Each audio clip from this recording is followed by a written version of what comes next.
So I'm actually going to build a what's the on the itinerary? We have competitor brand and DSA. So I'll build the competitor campaign first. I'm going to use our account just because I think that this is going to be something that allows you to see some real engagement.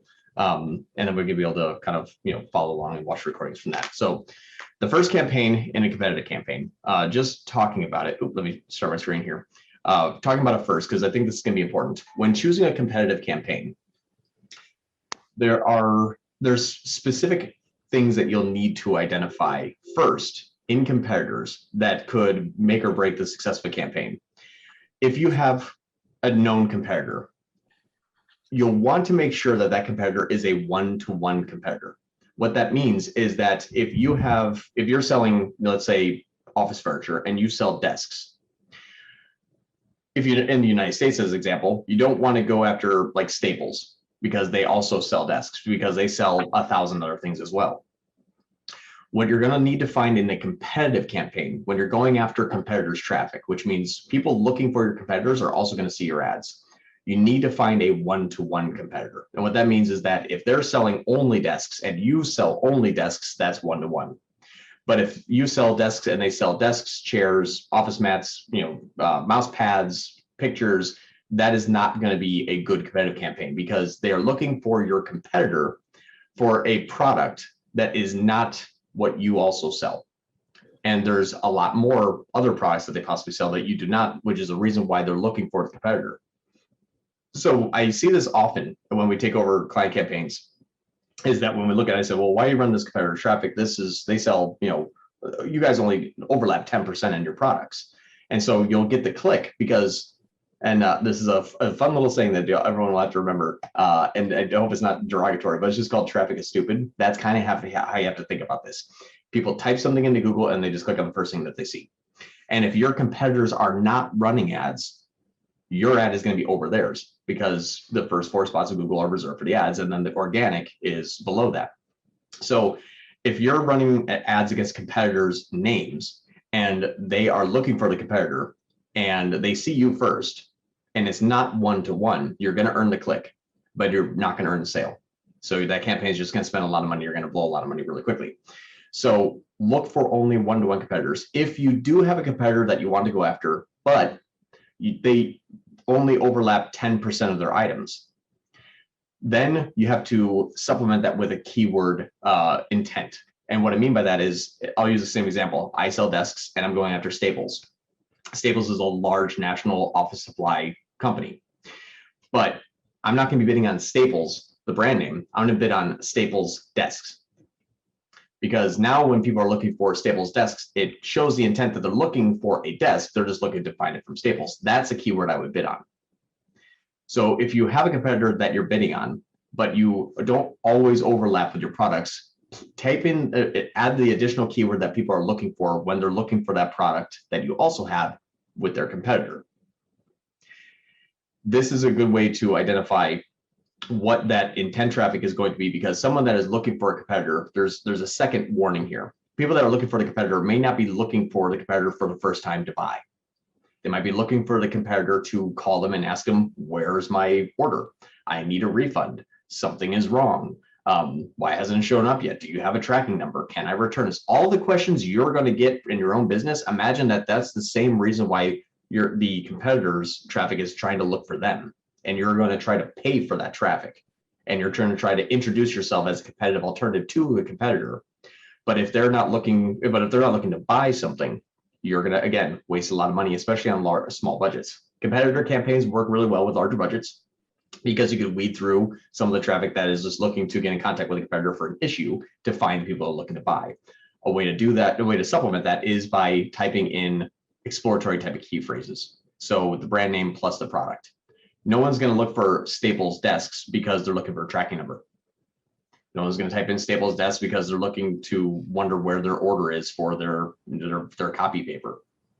So you can see how the keyword intent that people are searching for, they're looking for a product and looking for the competitor. So that's what we'll do here is just want to offer those two notes. And then when we're going to build out, I'm going to, sorry, Don had a really good inclusion that was sort of to the point that you just made, which is if the competitor has a similar but not exact one-to-one match, can you use negative keywords as a way to address the subset where you don't have similar items?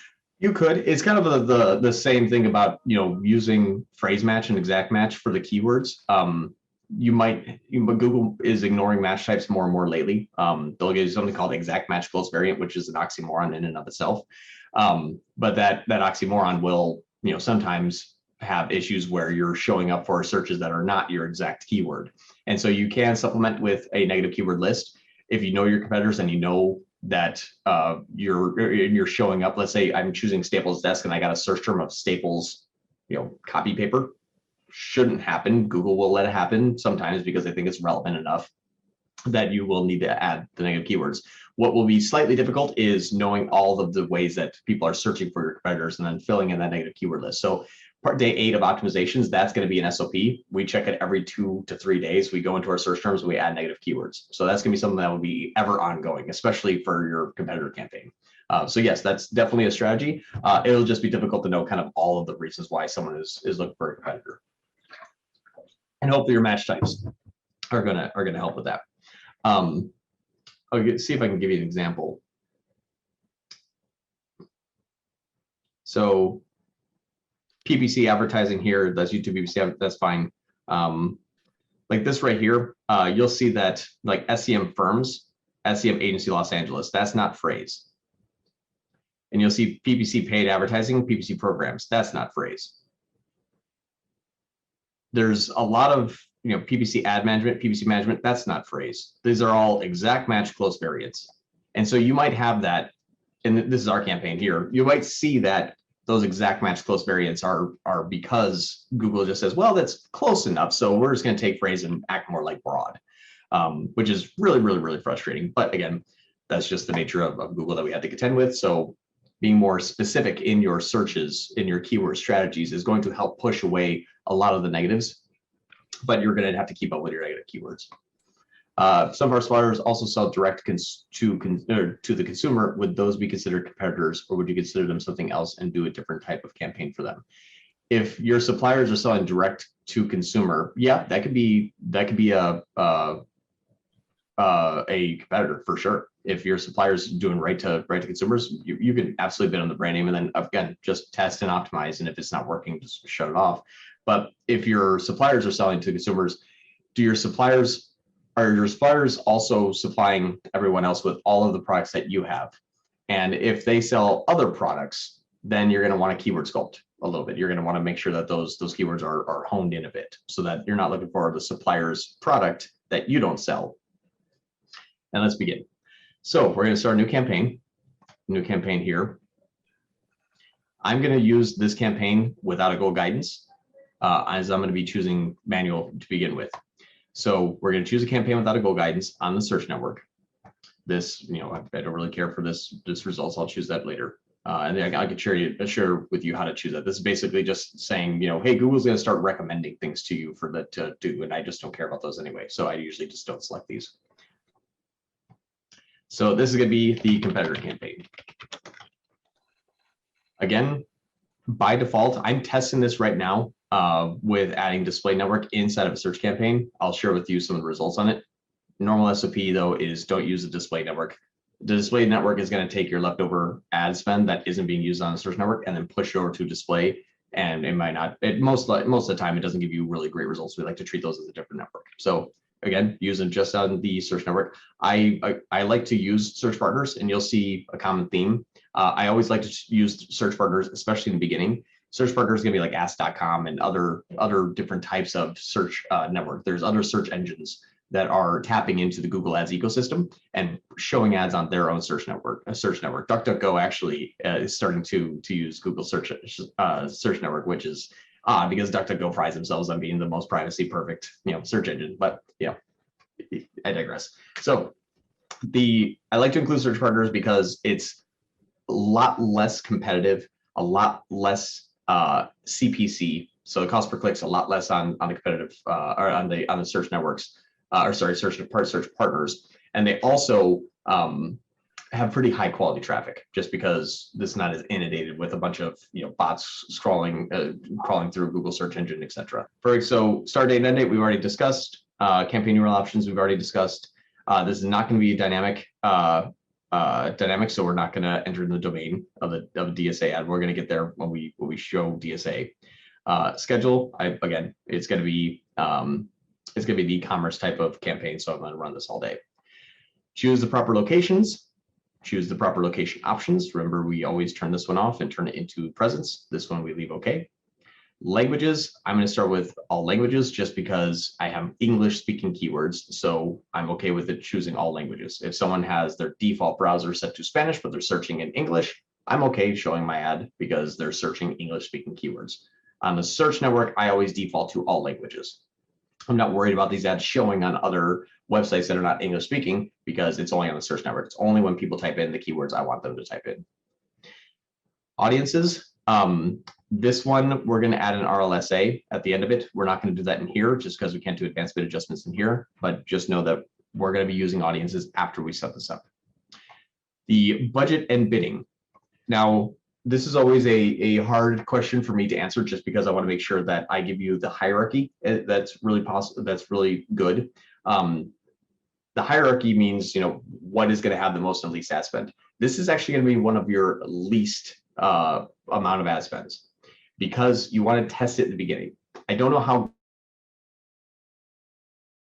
good of traffic that people are looking for my competitors, so I spend a lot of money to find out. I'd rather spend it on the search and on the smart shopping and the standard shopping in my search campaigns. I want to have those people go to those campaigns first because this is going to be something that I need to test.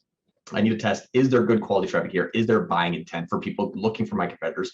Or does that other brand just not do that well and people just don't buy from them that often? They're not going to buy from you that often either. We're essentially kind of quote unquote stealing our competitors' traffic away.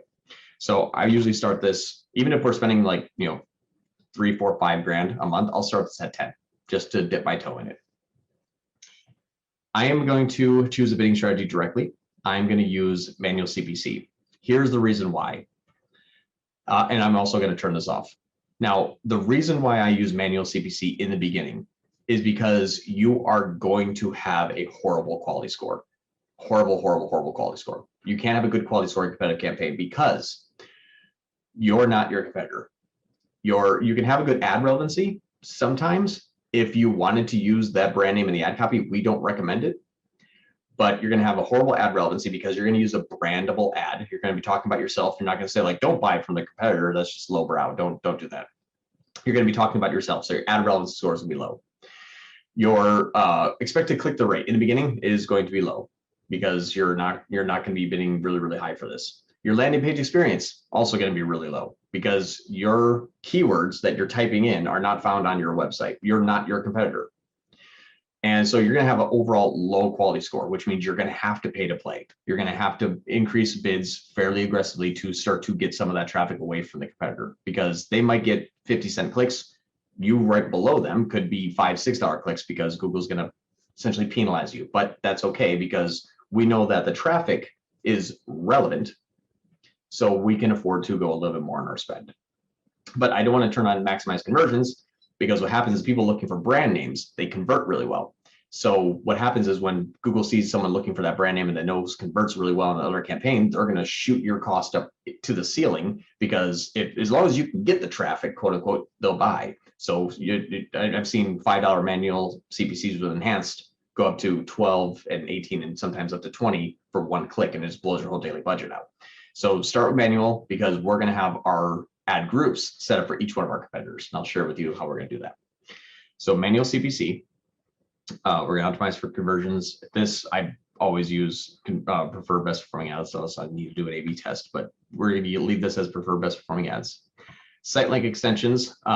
This is where we can add our site links. Now we have, I think we've already talked about this. We already have, I want to make sure I can get through everything today, but we have a whole YouTube channel video on this about site links, ad extensions. But in the chat here too, just in case y'all don't have that, but it's very robust. Thank you. And so I'm gonna choose a couple site link extensions, and you'll choose the ones that you're most appropriate to you. Let me just see pricing, and there we go. Now here's what's interesting. I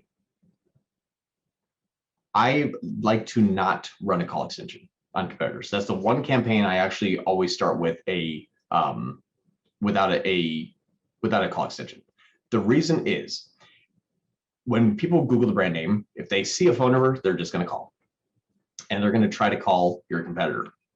And those get expensive, and those happen very frequently. And we always start without a call extension, because a lot of times what will happen is we'll listen to our calls, because we listen to every single call that comes in. And what we noticed is that it'll say, thank you for calling Solutions 8. I'm like, yeah, my campaign's dead. What? Yeah, you overcharged me. Huh? Who are you? I'm ABC company. Are you a current client of ours? Yeah, with Solutions 8. Oh, this isn't other company? No, I'm sorry. That's a click though. That's a click that cost us possibly $5, $10. And so I always like to not start with call, because I need them to at least read the ad, see who we are, make it to our website, and then call us. I need them to see who we are first, to make sure that I'm not telling them, oh, yep, I'm the competitor. So I always like to start without a call extension. You can if you want to. For e-commerce, I definitely don't recommend it. For lead generation, I would recommend testing it later on. I wouldn't start with there, but definitely not for e-commerce initially. We're looking for those automated purchases. We're not looking for people calling us wondering why their package was shipped to Kansas when they live in California. That happens a lot. So start with it off. Save and continue. You're going to choose your ad group, one ad group per competitor. That's how I like to start. You can eventually break out one competitor per campaign, but again, I like to dip my toe in a few different competitors first and separate them by ad group, so that I know that I can see the A/B test between which competitor has better engagement on my site, or which competitor's traffic, I should say. So as an example here, I'm going to use one of our competitors. This one's called Hawk Media. Hawk Media is, again, a pretty large, well-known PPC agency. So I don't know how this is going to go. It's going to be a good test. It'll be interesting to see if we get any good relevant traffic. Default bid. This one here, I'm going to start with 3. Hawk Media, I know the industry pretty well because we are a PPC agency, and people incestuously bid on each other's traffic all day long. So this is sometimes just as competitive as like PPC agency. So I'm gonna start with 3, see if my bid's too low, and I'll share with you how to look at that. And the reason why I like to start with manual is Google will actually tell you when you run manually, not when you're running an automated bid strategy, but when you run manually, what the first page bid, the top of page bid, and the absolute top of page bid needs to be to gain that traffic. So when you run manually, you get those three pieces of information. When you run on like Target CPA, those are just blank. If anybody's running Google Ads here and they're running an automated bidding strategy, you want to know what that is. Most of the time you'll see the little negative symbol, that little bracket. It just shows nothing. So when you run manual, it'll tell you where you need to bid, and I get to weigh. Do I really want to bid there? Do I want to get a little bit closer? It allows you a decision rather than just turning on maximize conversions or Target CPA and saying like, oh wow, that was a $12 click. I didn't want that. You can start there.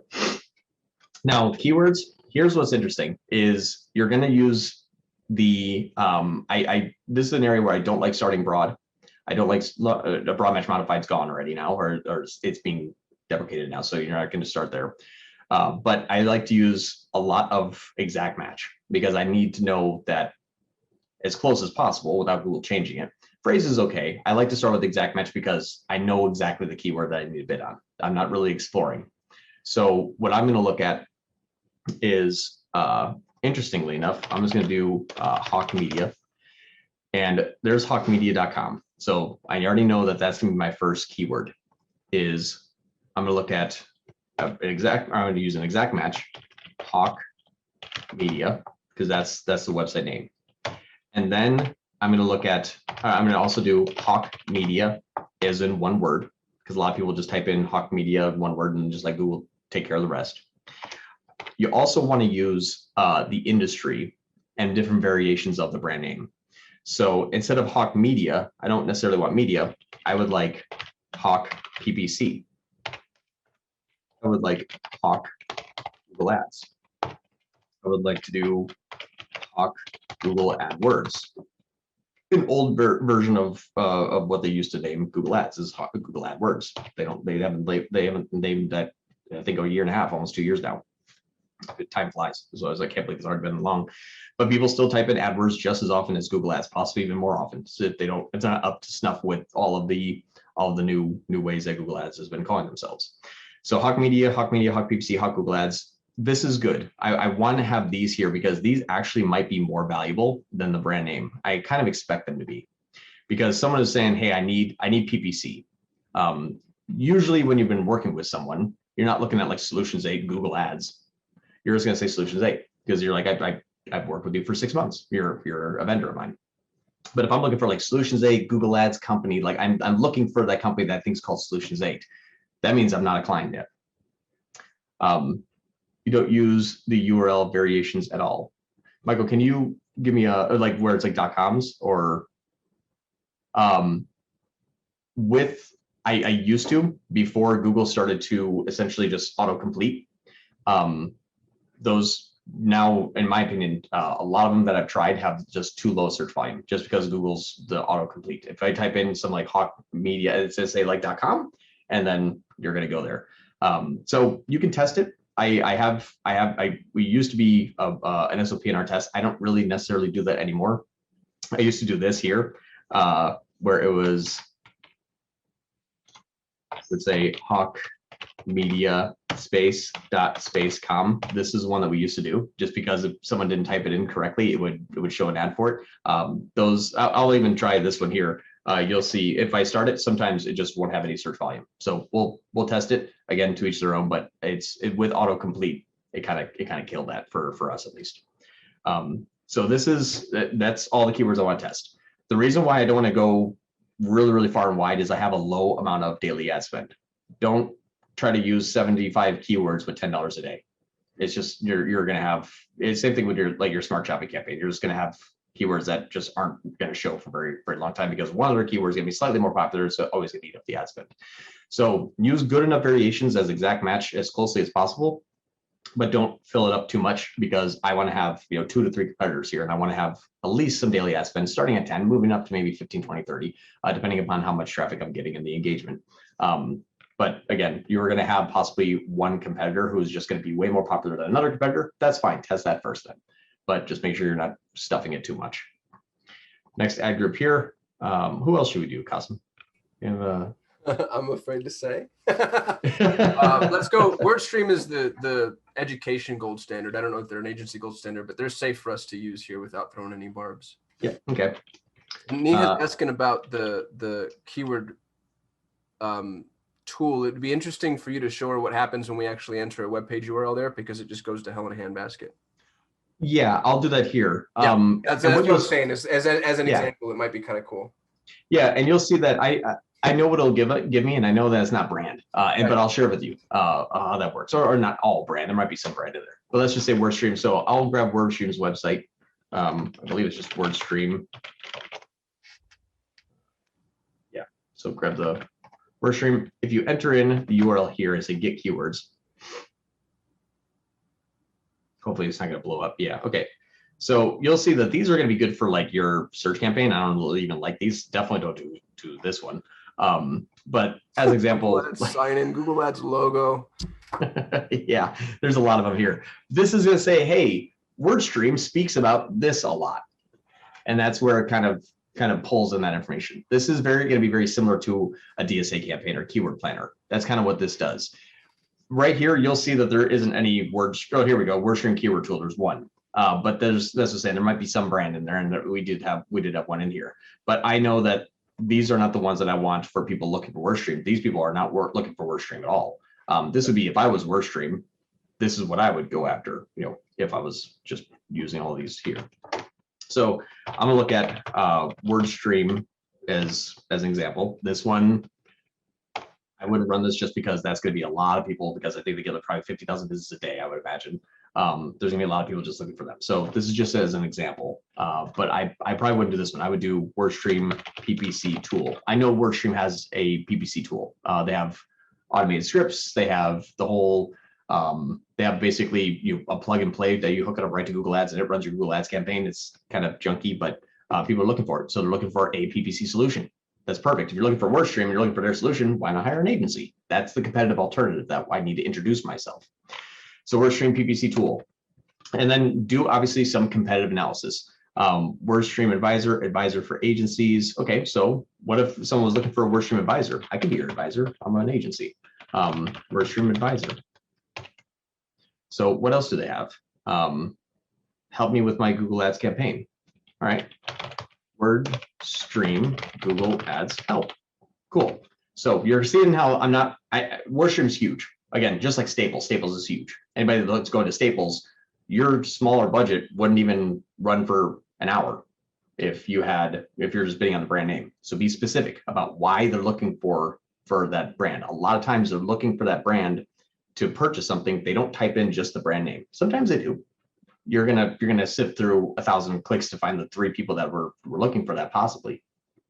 But look for intent-driven keywords. So PPC tool, advisor, Google Ads help. These are great. These are good ones to start with here. So now I'm going to save and continue. And then here's something interesting. Google Ads has sunsetted their text ads. Now, you can, if you want to, you can switch back to text ads here. And this is something we covered in 3S Shopify. But I've actually been testing just responsive search ads. I've had better performance only because I think Google is giving me better performance. As an example, we had one client that didn't like the responsive search ads at all. And we built, I don't know, 5 or 6 expanded text ads to replace their one responsive search ad that they didn't want. And we just saw an overall decrease in traffic by about 30%. I think Google's just not showing expanded text ads as often as they would reward you for showing responsive search ads. So I like to play along with that just because we're an agency, we have to do it for our clients. But if you fight Google, you're just going to lose. You're just going to give it to someone else that's following along with this here. So our new recommendation is to just use responsive search ads. I think they can be as powerful, maybe more powerful expanded text ads. Funny enough, we've seen some of our responsive search ad combinations not make any sense and have great performance. It doesn't make sense. One of them, we had a responsive search ad that said Solutions 8. Google Ads is our thing. Our other thing, skyrocketing your revenue. And the one that showed most often was Solutions 8. Google Ads is our thing. Our other thing? And that was the end. That was the end of the ad. And that one had best performance. Why? I don't know. But that one I could not beat. Curious to find out what our other thing was. It's like other thing question mark, and that was it. Like I had responses that I'm like, I'm gonna test this and expand it. I'm gonna test this in responsive. For whatever reason, the ad that did not make sense. And this is a constant battle that we fight with our clients in a good way. But they're like, I don't like that ad. I'm like, I'm not gonna get rid of an 18% converting ad. I'm just sorry. I'm just not.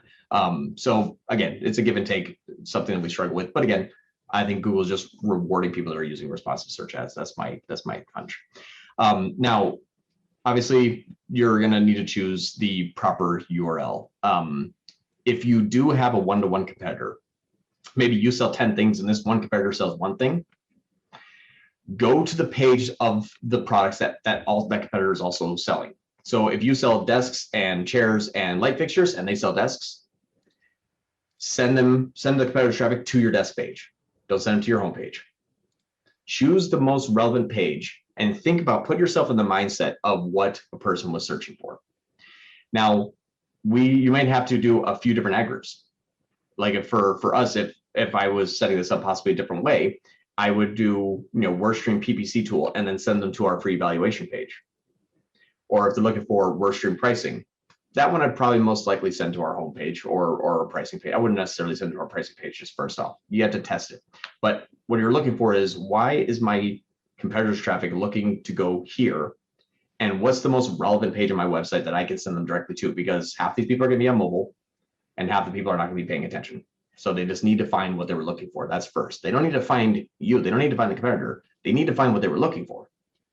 So try not to, if you sell desks and they sell desks, send them to like an all desk page. Don't just send them to your homepage and say, good luck, find the desk you're looking for. You're going to have a higher bounce rate. So on this one, just for, send it right to homepage as an example. So this one here.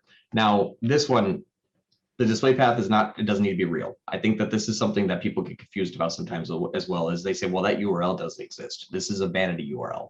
Everyone's going to go here, but I could just show them, Google-ads agency.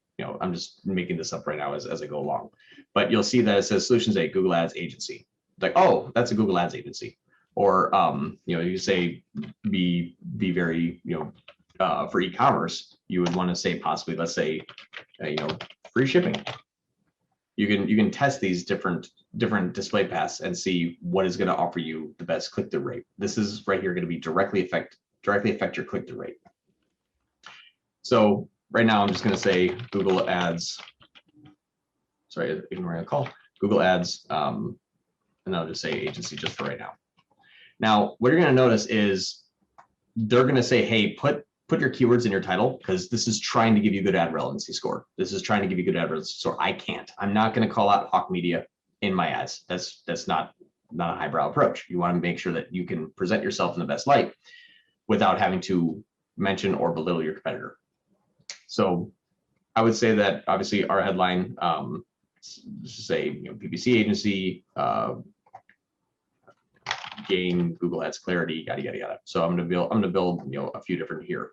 Again, ad copy is going to be unique to each one of you. Make sure that your ad headlines are, especially in the competitive campaign, using the item that they're looking for, not the competitor. So right now, I know that people that are looking for Hawk Media are looking for PPC agency. I know they're looking to get a Google Ads clarity. If I can get them into a free PPC evaluation, great. I'm looking to start an engagement with these people looking for my competitors. I'm just going to use 2 here. I'm going to just kind of go through this a little bit faster because I want to make sure we get through all three campaigns. WordStream, again, same thing. So I'm just going to do this real quick. Our URL here. That's clarity. Evaluation. No pressure, self-ship. Great.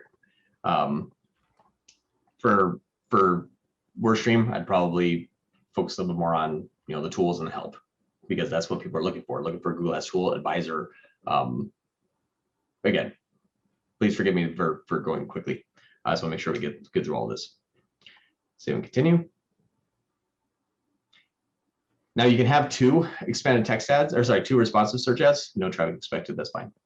You're going to have how do I describe this? You can have 2 responsive search ads. You can't have more than 1. You can supplement it with some other responsive search ads. My opinion is start with responsive search ads first. And when you find ads or headlines and descriptions that do work, you can pin them. And we touched upon that in 3x Shopify. I'll just do it really quickly just to give you I'll give you kind of a quick refresher. If you always want PPC agency to be number 1, you can click on this little thumbtack icon and pin in position 1. And what you'll see is that when I cycle through these, PPC agency is going to be the first thing that's always stuck there. So again, we touched upon this in 3x Shopify. I wanted to just make sure I can give you a little refresher there. But if you said, hey, I don't like the ads that are showing and I need to have at least this first, completely understand. Try to make each individual headline stand on their own. But if you can't and you need to have one headline, you can always pin that, or same with the description. So again, this is just going to be kind of a quicker way to go through this. But first, what I want to do is there any benefit to building curiosity in your ads to get a higher CTR, lower pay-per-click, or should be as direct and transparent as possible? You can build 15 headlines. Again, in responsive, when you can build curiosity, you can, but make sure that those are going to make sense when they're all introduced into an ad that is put together. So imagine you had 15 different headlines and it's going to choose 3, any one of those 3, and it's going to put those together. Make sure that the way that you're writing them, they can stand on their own.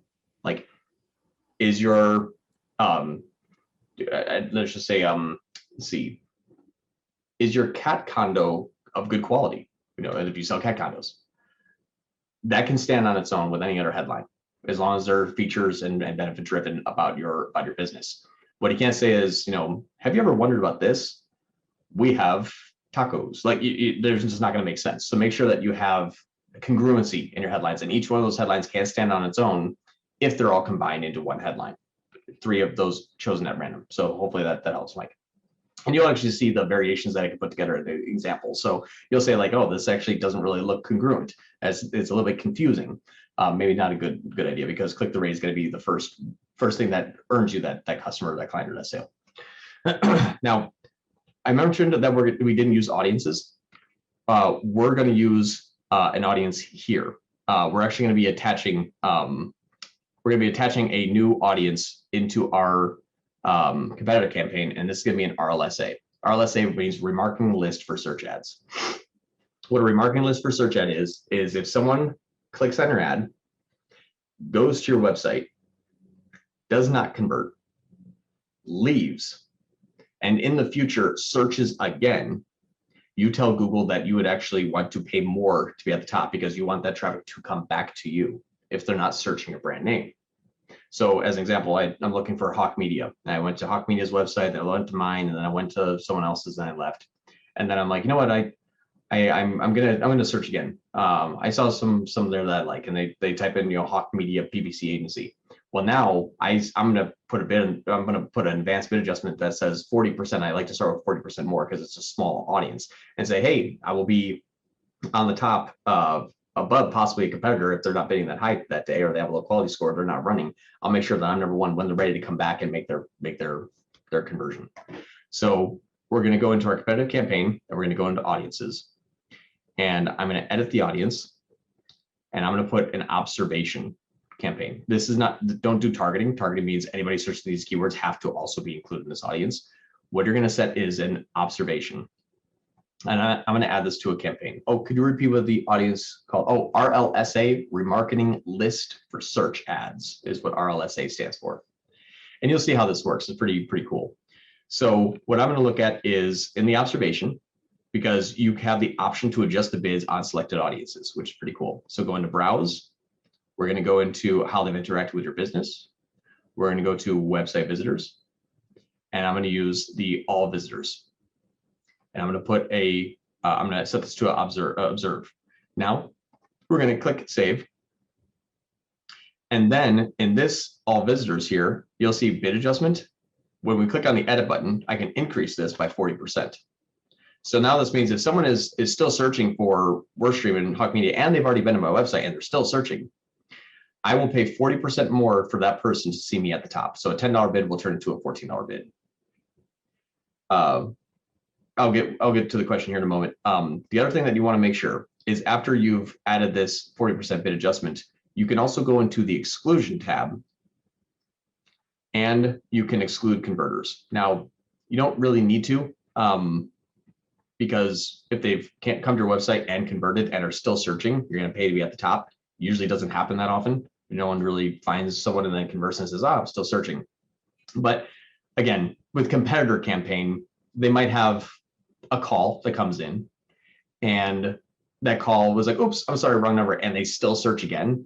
Well, that's a conversion. They called. It was a click to call conversion. So now they're still searching again. They try to call me again. I'm going to exclude those people so they don't keep searching, keep calling. That happens very frequently. Sometimes you'll have 2, 3, 4 people like, oh, sorry, wrong number. Oh, sorry, I keep dialing this number. What's your number? And you'll see that they hit the back button and then click the call again. So again, you can exclude the converters. This is, I would say, just for competitive campaign. Oh, could you also give a little more detail, the difference between observe and target? Yep. So I'll go back to the audience tab. So if you were to target this means that it's an and inclusion. Someone has to be searching for Hawk Media or WordStream, and they also have to have been to your website before. That's what a targeting means. Targeting means they have to have been in this audience and searching these keywords. An observe means they have to be searching these keywords, and if they have been to my website, what do you want to do? So, and targeting audience means an include. They have to be part of this audience, and they have to be searching these keywords. You're not going to get any new traffic from that, so the campaign is just not going to run. So you have to set it to observe so that they say, what are people doing? They're searching these keywords. Are they part of this audience? No. All right, that's cool. Are they part of this audience? Yeah. Oh, they are. 40% bid adjustment. So you're going to pay more. To be clear, this is an audience of only people who came from Google Ads, not an audience of all website visitors from all sources. No, it's actually the Google Ads. This one here is indicative that it's your ads tag. So the Google Ads tag you placed on your website, that's just going to be your audience. it's the same thing as analytics, really. Let's just say all things equal, on day one of your website, you started ads and analytics on the same day. Those two tags, your analytics tag and your AdWords tag, are going to be identical. Yep, it's just what resource are you pulling in from? I like using AdWords because usually, in my opinion, that's when I started to actually market myself. So I could care less about the previous traffic from maybe 100 or 200 days ago. If they're searching, great. If they're searching, I'm still going to capture them. And if they've been to my website before, then I'm not going to have an advanced bid adjustment on it already. But if they come back through when I started tracking them, then that gives you a good indicator that they're going to be in that audience. Perfect. Now, here's the next part. When you're looking at your keywords in your competitive campaign, I have, WordStream Advisor not eligible, WordStream PPC tool. Oh man, it's right now, this is not eligible, low search volume. This is not necessarily meaning that no one's looking for it. All this means is that there's not enough traffic looking for that to justify a Google Ads keyword ad. So there could be 8 people a month looking for this, but Google just says, hey, there is not enough impressions or clicks to accurately determine the keyword quality score, and it's just going to be low quality score. Like it's going to be low search volume. It's not going to run every 90 days. This is checked. So if all of a sudden spike in traffic takes place, Google says, and I don't know how accurate it is, but they won't recheck to see if the low search volume is having enough search volume until 90 days from the time you've added the keyword. So I usually just leave it in there because I know I have other keywords in here that are going to be eligible. So these, I didn't really think anybody's looking for this just yet, but that's okay. We can test. Again, this is going to be an example. It's a ongoing optimization, never ending. So right now, Hawk Media, perfect. I got that. I got WordStream Advisor. Great. Let me see how WordStream Advisor does. Having these things here is not going to hurt. It's not going to suck up any of the keywords. It's just going to lay dormant until the day that it is not dormant anymore, but increased traffic. But that day may never come. Sometimes it does happen though. So I'm just going to leave this here because if my next thing I would probably do is, okay, I would pause these and I would make different variations, but we just don't have the time because we're already almost halfway through. So I want to make sure to get a DSM brand, but keep optimizing your keywords. Look to say, okay, well, what if this thing was maybe in a phrase? Would that make it eligible? Nope. Maybe kill that keyword, try something different. Maybe just WordStream PPC. That might work. WordStream PPC tool. So you can test. And what's nice about this is in your test, as soon as you click save, let's see if this one goes eligible. Oh, hey, look at that. It's eligible now. WordStream PPC. Cool. I'll test that. So again, make changes to your keywords. You're going to get an instant feedback of, is it going to work or is it going to not going to work? And then after about 1 to 2 days, you'll see these pop up here. So what these are is what Google is telling you need to adjust your bids to. So the way to find this is go into columns, modify columns, go to competitive metrics, and attributes, competitive metrics. And in attributes, you'll see the estimated first page bid, first position, and top of page. What I like to do is I like to bring these up to the top and then do it this way here. So first page bid, top of page, first position. And what you'll see is this is how much it's going to cost to get on the first page. Here's how much it's going to cost to get in the top 4. And here's how much it's going to cost to be number 1. And it will give you the what you'll need to bid to get there. Quick side note, I don't recommend always bidding right to it. I always like to bid right under it and see what kind of impression share that I get.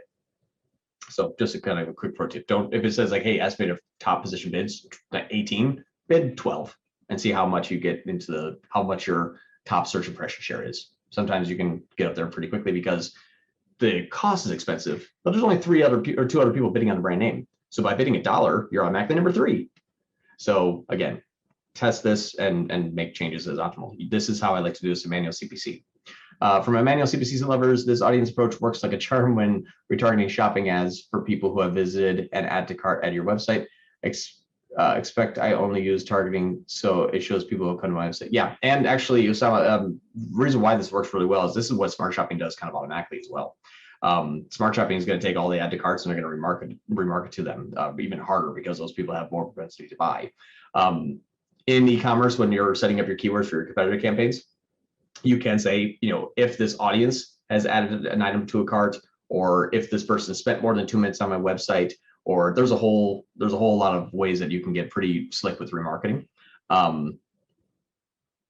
Smart shopping, just know smart shopping is going to take over most of the time. If you have an RLSA and they mend your website, they may most likely come back from smart shopping.